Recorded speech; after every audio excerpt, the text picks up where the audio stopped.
one here. The problem is, once here, this one is a drum. You have the shoes right here. You have the actuating arm right here. Remember the name, actuating arms. You have the link that goes right here. You have the link right here.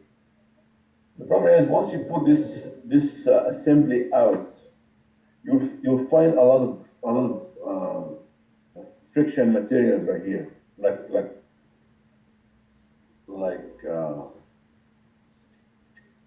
sand, pieces, dust, a lot of dust right here, and that dust is asbestos. So I've seen people doing that, using shop air to clean up the drum. Is that the right way? Using the shop air?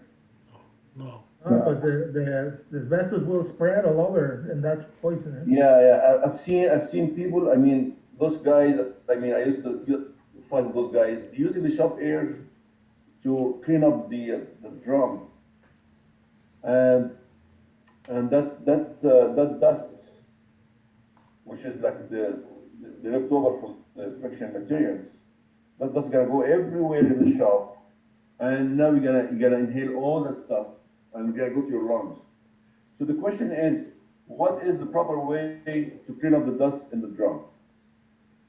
A vacuum, or like with a wet cloth. I think you said the right answer. You can use vacuum, or you can use wet rag to collect the stuff right here in the drum. That is the right answer. Do not use the shop air or the nozzle and to clean up this kind of breaks. I mean, you're hurting a lot of people around you. Did you everybody get that? Yeah. Any comment? Anybody? Yeah. You gotta use a vacuum to suck all the dust right here, what's left over here, the friction materials, or you can use a wet rag to collect the dust left inside. Do not use the shop air. So you may see a question says, okay, question A says shop air is recommended to clean up the drum, and the answer is wrong.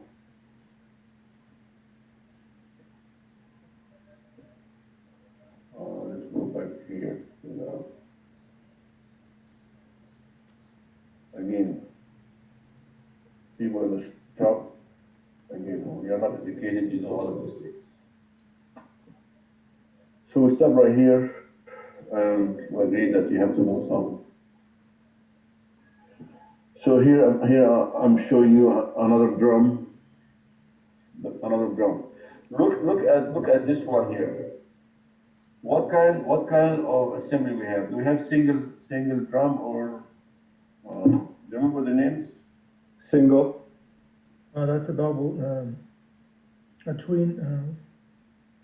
Let's go to the names, because let's see what the name says.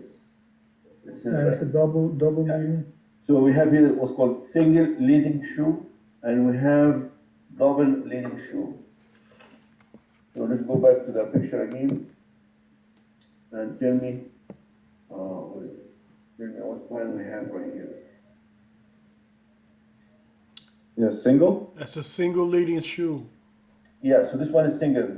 How about the rest of the students who are eating breakfast right now? Can you guys answer me as well? I have only 20. If he's single, if he's single, It only has one shoe cam. frames. It has one cam. Yeah, you're right. So this one is single because you have only one cam, and the cam is right here, and down here you have the pivot. And again, that system is kind of cheap. Why is cheap? Because when that cam turn and this shoe is gonna go against the drum, only a minimum area of the friction is gonna touch the drum. Remember that, only minimum area of the friction material will touch the drum. If you have a single cam. If you have double cams, so you have a cam right here, and you have a cam here, and if the cam is working on one single shoe, now we have more friction area touching the drum. Now brake performance will go high, will go up. You need to know the difference between the two designs. And here you have the drum, and I remember Mary asked me how we replace the drum on the hub. The whole head is called hub. Remember that this is hub, and that is the drum. And like I said, this is press in this special puller in case the drum is scored, has lines. There's a special puller to get that drum out. And I've seen people using torch to heat up the hub, and that is the wrong way to do it. Do not use the torch, because the torch is gonna leave marks on the hub. Do not do that. Try to use the right puller. There is a right specialty tool puller that's gonna pull this one out. The drum is pressed in. It has to be in contact with the drum, and there's a special tool to get that drum out. Any more questions? Damaged already on the right-hand side, it's all chipped up and broken. You see this piece up there? Yeah, that's the casting, isn't it? Yeah, you talk about this piece up there, all the way Yeah. piece. Actually, this one it shouldn't be up and down, I guess. But sometimes, can you see guys this one here? It's broken. Let's talk about this one here. Sometimes this one is the housing for this piece to get in. See this piece up there? This piece up there? Sometimes Oh. that's the housing for it. Oh, so you're saying it's purposely like that? Yeah, that's for this piece to sit there. So this piece is sitting in this area right here. But if that was the case, wouldn't it be the same on the other side also? No, because only have one ear. So this is called ear. Remember, Mary said it's called stay. Mary, are you with me? That's the term, isn't it? Yeah. So this is the ear. You have only one ear in there or stay, and it's gonna sit in this housing. Yeah, but that whole thing is stationary, so if it fit in there, it would spin with the wheel. I think you're right. Yeah, It looks more like it's broken. It's like a broken piece because it's not like a straight line. If you notice, it's like a. Because when you say broken piece, nothing is made of metal. So why is broken? That's my question. It's chipped and damaged. Sorry, bro.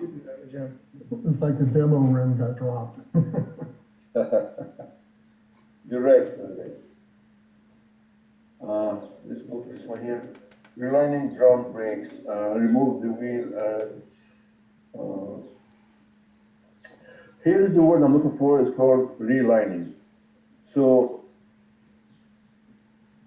relining means what? Means. Can somebody answer me? Relining means what? New brake shoes. Yes, you're adding a brake shoes. You're adding brand new brake shoes. The old one already gone. How we know the shoes are gone on this kind of system? How we know the shoes are gone? Usually there's an indicator, right, on it that will make a noise or something. This will display. You know will something? show. I never seen an indicator on shoes. Really? Yeah. Like on car brakes? Oh, okay. Maybe just the squeaking or. Yeah, I only seen indicator on the pads. I don't remember seeing an indicator. Maybe there is, but I never seen indicator on the shoes. Okay. So this one, what you need to do is just take it apart and visually inspect the thickness of the friction material and see how much left. I don't remember seeing indicator in this because that's an old design, guys. And the indicator came with the pads as the new design. I never seen indicator on the shoes, guys. Mm-hmm. 100%. And I remember in the old days, like this shoes here, the friction material is glued on the shoe. In the old days, you used to have what? You used to have rivets, right? Remember the rivets? And that rivet, if it's exposed, it's gonna start scratching the drum. Okay. So now you don't see riveted shoes. Now you can see friction material glued to the shoe itself. And the problem with the glue that you are using to glue the shoe to the friction material, if that area gets overheat too much, some of this friction material can break and get loose inside. Mm-hmm. So depends on what kind of shoes you have. So again, I'm sure the shoes from the dealer is gonna last, but aftermarket, I don't know what kind of glue are they using. So let's go back to the.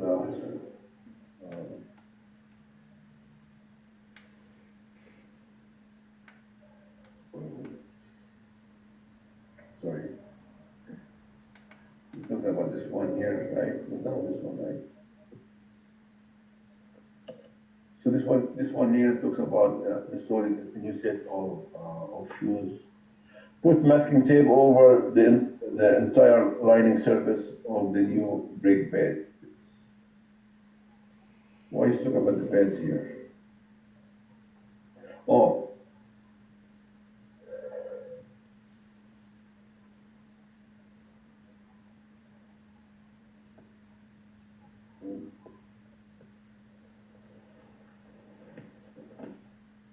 okay, guys. He says here put a masking tape over the shoes. It says here when you install the shoes, put some kind of tape on the friction material, and the idea is to prevent it from contamination. Because what happens is, you as technician, and again, if you are a good technician, probably you're using gloves, but most technicians they are using their bare hands. They are not using gloves. So most likely, if you install these shoes, and you may contaminate the friction material. Probably with like oil or something. So he says here you have to put some kind of tapes right here, masking tapes. And once you install the shoes, then we can take the masking tape off before you put the whole plate back on the drum. That's what's meant by using masking tape. And you can use the same idea on the brake pads. You can use also masking tapes on the brake pads. And this is right here, remove protecting tape from the linings, install wheel, and brake assembly. So he's installing back. Remember guys, this piece here has a name. Can somebody tell me the name?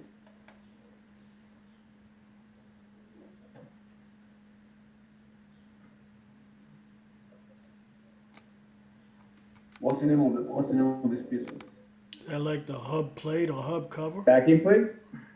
The answer is backing plate. Backing plate. It's called backing plate. So the answer, guys, that piece is called backing plate because it holds all the pieces of the drum brakes. So it has the shoes, it has the springs, it has the cam. Remember, guys, the name is called backing plate, and this piece here again is called actuating lever. This is the one that's gonna make the cam turn. So the cam is connected to the actuating arm. Once you move that actuating arm, the cam is gonna turn and is gonna push the shoes away against the drum. That's how the brake works.